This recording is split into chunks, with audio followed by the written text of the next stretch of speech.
Found out my husband was cheating with my sister. Divorced him and went no contact with my toxic family. Years later. Things took a turn. I came home late. Dropped my keys. And walked straight to the bedroom. The bed was wrong. I make it the same way every morning, open seams facing out. Corners. Tucked sharp. Tonight. 2 pillows faced inward. Like someone hit a mouth. I asked if he'd napped. He said no. Eyes a little too careful. A memory flickered the way my sister leaned into him at dinner. Her forehead touching his like a private joke. I didn't cry. I didn't argue. I memorized the lie the way you copy a receipt. Okay. I said. Not a question. A verdict? The next morning, I woke up before dawn. Tyler was still asleep. I watched his chest rise and fall and realized I felt nothing, no panic. No heartbreak. Just clarity. Anger had burned clean overnight, leaving something colder. I made coffee, poured it into a travel mug, and opened my laptop. While the machine hummed, I moved $76,000 from our joint savings into a new account under my name. Me finger didn't tremble once. That same afternoon, I texted him about a weekend getaway. Just us. I wrote, "Let's hit reset." He smiled. Relieved. Eager to believe in resets. I packed light. 1 bag. 1 plan. The hotel was pretty. All mirrors and champagne flutes. He danced with me in the lobby bar. Hands too familiar. Voice too warm. He thought the storm had passed. But I was already building the ledger in my head, every favor. Every lie. Every time I'd carried the emotional debt while he and Jasmine collected interest. In the morning, I waited until he was brushing his teeth. I said, "Tyler, are you sleeping with my sister?" The words landed like a gavel. He froze. Toothpaste on his lip. And for a second I hoped he'd lie well enough to make me doubt. But he didn't. He broke fast. Tears in his eyes. Words spilling everywhere. I didn't mean for it to happen. We just clicked. It wasn't supposed to go this far. I watched him unravel. His apology sounded like a closing statement after a guilty plea. I finished my coffee. "Thank you," I said. That's all I needed to know. He reached for me. Still talking about mistakes and love and therapy. I walked past him. Past the open door. Into the hall where the air smelled like bleach and freedom. I had my purse. My keys. Nothing else. I didn't take the suitcase. I didn't take his guilt. The car engine started on the first turn. The city lights blurred as I merged onto the highway. It wasn't running away, it was liquidation. Every illusion. Sold off at once. By the time he realized I wasn't coming back, I was halfway home. He called. I didn't answer. I wasn't angry anymore. I was balanced. I drove in silence for hours. The road stretching out like a blank page. Every mile felt like deleting a sentence I should never have written. By the time the sun came up, I was back in the town where everything had started. And I already knew what needed to end. I parked outside my parents' house. The curtains were open. Sam Lass. Same faded furniture inside. I didn't knock. I didn't want witnesses. I just sat in the car and thought about all the small ways they'd taught me to expect less. When we were kids, Jasmine's dance lessons cost $8,000 a season. My basketball camp had been $100. They called that equal support. When she stayed out past midnight smelling like weed. Mom gave her a hug and said, "You're young. Be careful." When I was 15 minutes late from practice, they took my car keys for a month. That was love, they said. Discipline. I'd spent years pretending it didn't bother me. That I was fine being the one who understood. But sitting there now, watching the porch light blink on, I saw it for what it was. A business model. Jasmine was the product. I was the investor. Every family dinner, every "just be nice to your sister," was a request for funding. I remembered Mom's voice last Christmas, telling me to help Jasmine get that job with Tyler's company, because you're so stable. Honey, she needs a start. What she meant was sponsor her again. And I had I was always underwriting her mistakes. The more I thought about it, the clearer it became. I wasn't the emotional daughter. I was the family line of credit. And like any credit line, I had limits. That morning, I drove away from that house and didn't look back. I didn't text. I didn't explain. I blocked all three of them, Mom, Dad, Jasmine, on everything. For the first time in my life, silence felt like profit. I started looking for jobs out of state that same afternoon. Minneapolis came up a management role at a small restaurant group. I didn't know a soul there. Perfect. On the way home, I stopped for gas, looked at my reflection in the car window, and realized something strange. I didn't look broken. I looked even. Like someone who had finally closed her books and found the balance column reading 0. I crossed the state line before sunset. A moving target with no forwarding address. I stopped only for gas and cheap coffee. Hands steady on the wheel. Every mile away from him. From her. From them. It felt like earning back oxygen I hadn't realized I'd been paying interest on. For a week, I lived in a hotel off the highway. The kind with loud ice machines and stale carpet, but silence in the walls. I filed the divorce papers. Updated every password. Cancelled shared subscriptions. Utilities. Even the grocery delivery that had both our names on it. It was methodical. Almost comforting. A series of clean clicks, proof of life. Proof of closure. When I got the final email from the bank confirming my account separation, I didn't celebrate. I just stared at the screen and whispered, "Done." The word felt solid. Like closing a safe. My parents called once. Then again. I ignored them. By the third day, Mom's message came through. "I know it's hard. But don't take it out on your sister. She's been through enough." The hypocrisy made me laugh out loud. Hard enough that I spilled coffee on the desk. They had turned betrayal into her tragedy. Classic family accounting. Jasmine overdrafted love again. And I was expected to cover the fee. I left the hotel that night. Minneapolis was 6 hours away. I drove in silence again. The kind that hums under your ribs. The air turned colder as I crossed into Minnesota. And it felt like the right kind of freeze preservation, not punishment. I rented a small apartment above a bakery that smelled like butter and sugar. The first night, I slept on an air mattress and woke up to the sound of delivery trucks. I brewed coffee and watched snow drift down in slow motion. For the first time in years, the quiet wasn't loneliness. It was ownership. I found work in a restaurant almost by accident. A job listing. A short interview.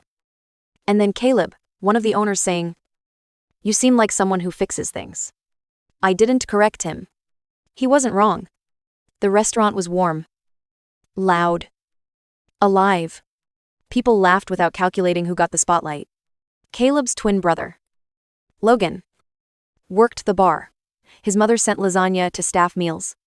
They treated each other like a family that didn't need victims to function. It felt foreign at first. No competition. No golden child. Just people showing up. Doing their jobs. Taking care. Months passed. I learned the rhythm of the kitchen, the hiss of pans. The shuffle of orders. The quiet pride of a night done right. I went to therapy. 2. My therapist told me, "You mistake chaos for love because it's the only form of attention you were trained to recognize." That sentence stayed with me longer than any prayer I'd been told to say. I started sleeping through the night again. My nightmares stopped being about confrontation. They became about silence. Peaceful. Steady. Uneventful silence.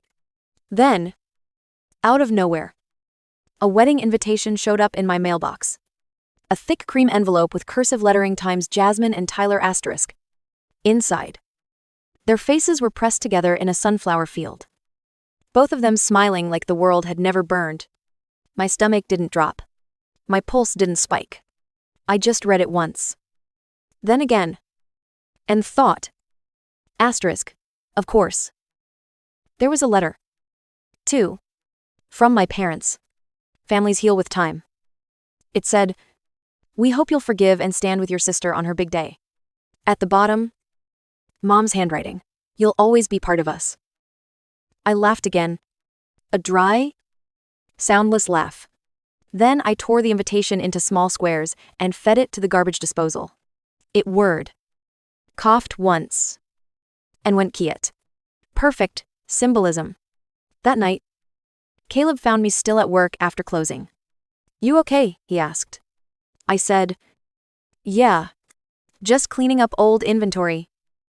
He smiled. Not pressing. That was his strength. No digging. No pity. Just quiet presence. By the time I locked the door behind me, I realized something important. I hadn't been avoiding revenge. I'd been redefining it. Revenge wasn't shouting. Or exposure. Or even punishment. It was building a life so full. So balanced. That their chaos couldn't afford entry. I went home. Poured a glass of wine. And watched snow fall outside the kitchen window. I thought of the old house mom. Dad. Jasmine and wondered if the silence there sounded like mine. Probably not. Mine was earned. When my phone buzzed again with Mom's number, I didn't block it this time. I let it ring until it stopped. Then I turned the phone face down and whispered, balance achieved. That's the thing no one tells you about betrayal. It's not the breaking that defines you. It's the precision required to rebuild. I wasn't heartbroken anymore. I was audited. Corrected. And finally, solvent. 6 months passed before their names came up again.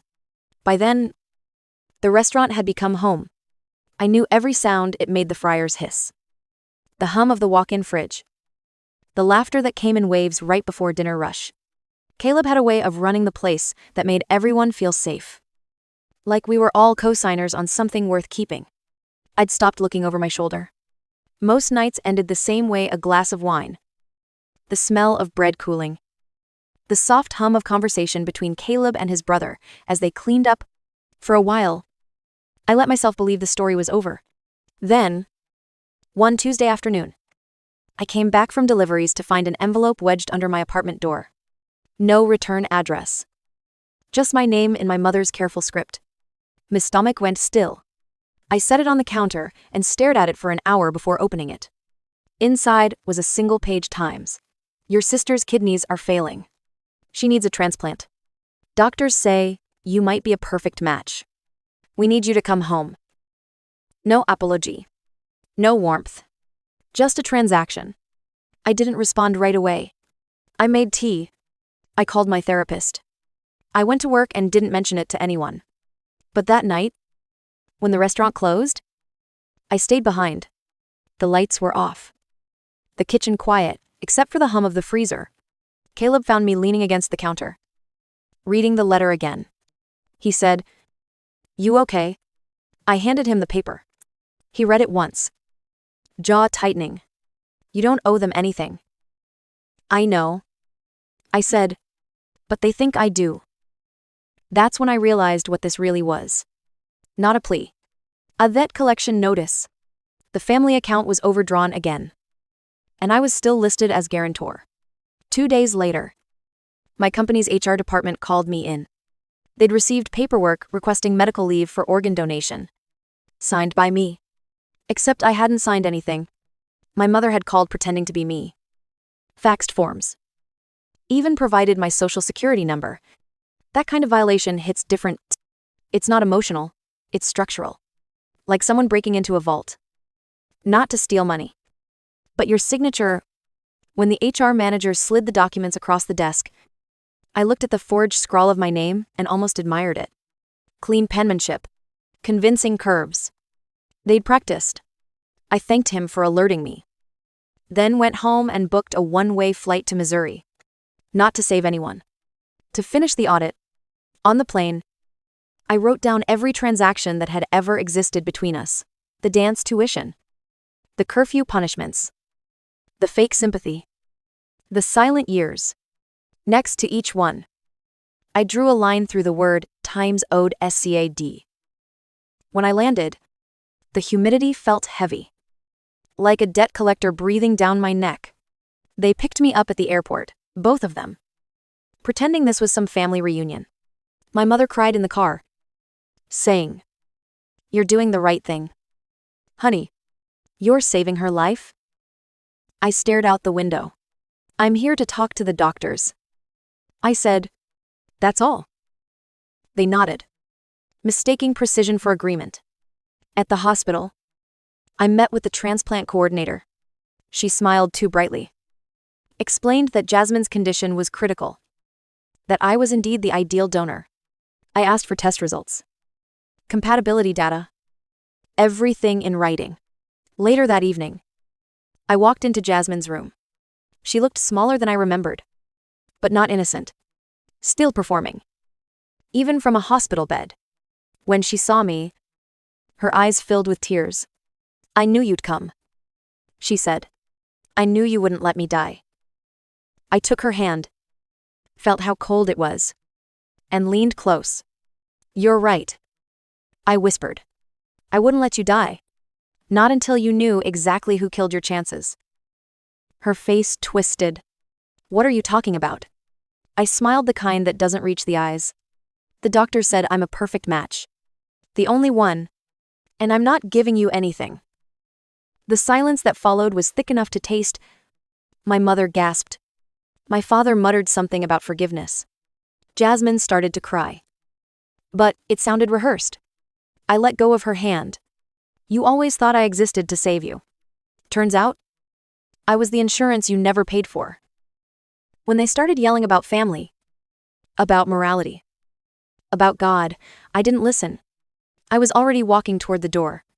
In the hallway, Anursa stopped me. "Are you sure about this?" she asked gently. I said, "Completely." Outside, the air felt cleaner. My phone buzzed with texts from my mother, each one more desperate than the last. I turned it off and kept walking. Back in Minneapolis, I told Caleb everything. He didn't say a word until I was done. Then he poured me a glass of wine and said, "Good. You chose life, yours." That night, I slept deeper than I had in years. Not a restless sleep. Not an anxious one. Just quiet. Balanced stillness. When I woke up, snow was falling outside again. I brewed coffee and thought about the word times family. Asterisk. It used to mean obligation. Now it meant choice. Some debt don't get paid. Some just expire. The next morning, I woke up before dawn. Minneapolis was wrapped in silence. The kind that feels earned. I made coffee, watched the steam rise, and realized something strange. I didn't feel guilt. Not even the faint echo of it. I felt balance. I'd spent my entire life underwriting their chaos. Always the one who paid for peace. This time, peace had finally paid me back. Later that day, I went to the restaurant. Caleb was already there, sleeves rolled, prepping for the morning delivery. He smiled when he saw me. "Sleep?" he asked. "For the first time in a decade." I said. He nodded. And that was it.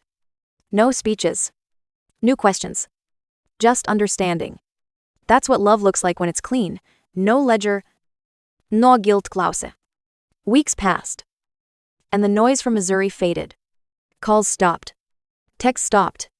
I didn't chase silence this time. It arrived on its own.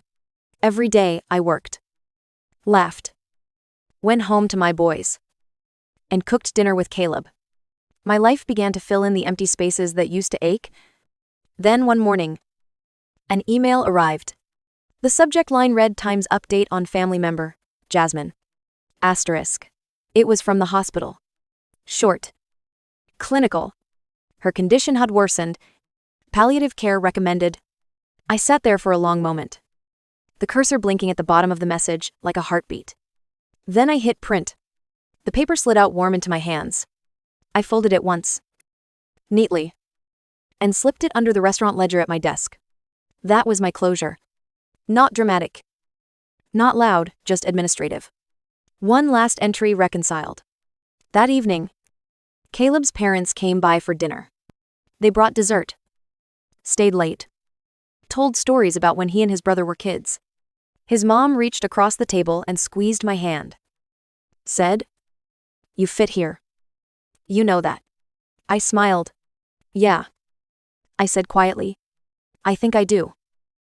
Later, after everyone left, the restaurant was dark, except for the glow from the kitchen window. Snow drifted outside. Soft and endless. Caleb wrapped his arms around me and asked, "Do you ever think about them anymore?" "Sometimes," I said, but not with anger. Just awareness. He nodded, pressed his chin to my shoulder. "You did what you had to do." I turned in his arms and looked at him. "No," I said. "I did what they taught me to do. I just stopped applying it to them." He smiled a little. The kind that doesn't need words. I stepped away, poured myself a glass of wine, and stared out at the snow. Family, I thought, isn't blood. It's behavior. Some people are born into yours. Some you earn. Outside, the flakes kept falling, erasing footprints, covering everything that once looked broken. I raised the glass to the window, to my reflection, to the life I built from the ashes of theirs. Balance achieved. Winter stretched on, but it didn't feel heavy anymore. The restaurant thrived. Our second location opened, and life unfolded in clean, predictable lines. I used to think peace would be boring. Turns out, it's addictive. Mornings started the same way: coffee. My sons arguing over toast. Caleb humming while packing their lunches. I'd catch myself just standing there, watching, realizing that stability could feel like luxury when you've lived inside a storm long enough. Every once in a while, I'd get a message request from an unknown number or a new account on social media.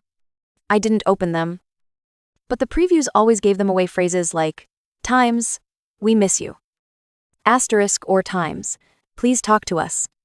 Asterisk. I let them fade into the digital graveyard with everything else I'd buried. Then one day, a different name appeared in my inbox: Times, Angela. Asterisk. No fake account this time. My mother. I hesitated for a second, then opened it. It started with half an apology. "I know we've made mistakes." Then came the real motive. "Your father's not well. The house might go into foreclosure. If you could just help us get caught up." I closed the laptop. Same pattern. New invoice. They weren't reaching out for connection, they were looking for a sponsor. And I was no longer offering coverage.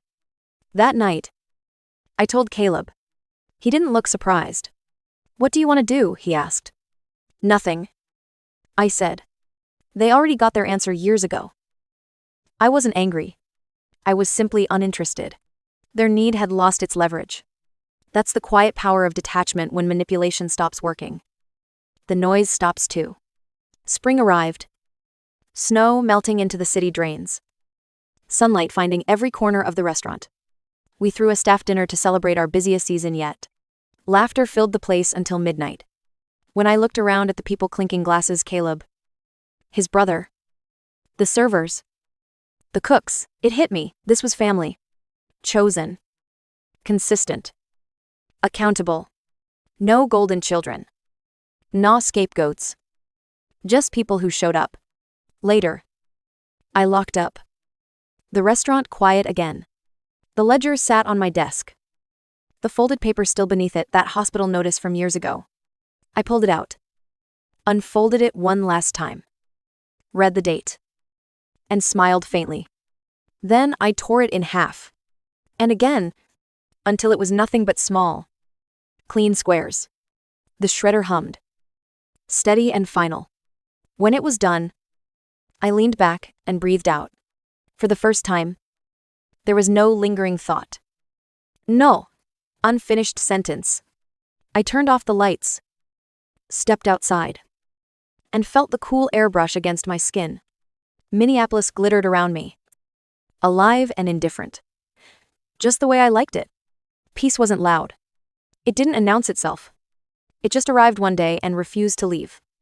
I walked home under streetlights. The sound of my own footsteps grounding me. No ghosts. No that. Just the rhythm of a life fully owned. Balance. I thought. Not a feeling. A fact.